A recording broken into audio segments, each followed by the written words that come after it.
बीडच्या धारूरमध्ये ऊसतोड मजुराचं अपहरण करण्यात आलं। रमेश अडसकरांनी अपहरण केल्याचा कुटुंबांनी आरोप केला। रमेश अडसकर हे राष्ट्रवादी काँग्रेसचे नेते आहेत। मजुराच्या पत्नीची पोलिसात तक्रार। अपहरण प्रकरणाची ऑडिओ क्लिप सुद्धा समोर आली। माणूस माझ्याच गावात आहे, पैसे देऊन घेऊन जा।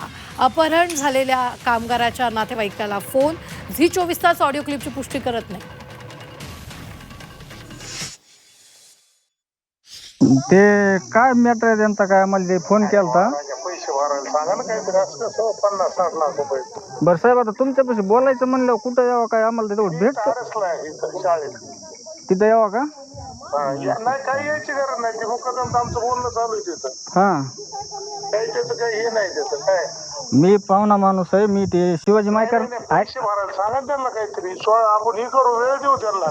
साहेब ऐका, तुम्ही ते शिवाजी मायकर आहेत का आपले कार्यकर्ते? हो बरोबर आहे, त्यांना फक्त वेळ द्या, तुम्ही किती दिवसाची वेळ द्या। ऐका ना माझं एक मिनिट। हा, शिवाजी मायकरला घेऊन या। मी त्यांच्याकडून नंबर घेतला, तुम्हाला बोलावं म्हणलं, मॅटर काय नेमकं विचारावं तुम्हाला। शिवाजी मायकरला घेऊन या, इथंच आहे मी। माणूस व्यवस्थित आहे का आमचा? पण नाही ना, घरीच आहे, माझ्या घरात आहे। बर बर बर घरात म्हणजे अडसला आहे। बर माणूस तुमच्या जवळच आहे ना? माणूस ना माझ्याजवळ नाही माणूस, हा. मी पुण्याला होतो। तुम्ही एक काम करा, हा बोला। मायकरला घेऊन या। शिवाजी मायकरला का?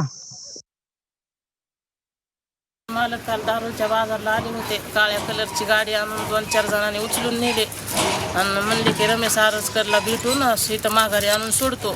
काल 12 वाजल्यापासून व्यापार फाडलाय, तरी पोलीस स्टेशन दक्षता घ्याय नाही। अडसकरनं माझा माणूस फरार केलाय। मेलं गेलं तर पोलीस स्टेशन अडसकर जिम्मेदार राहील।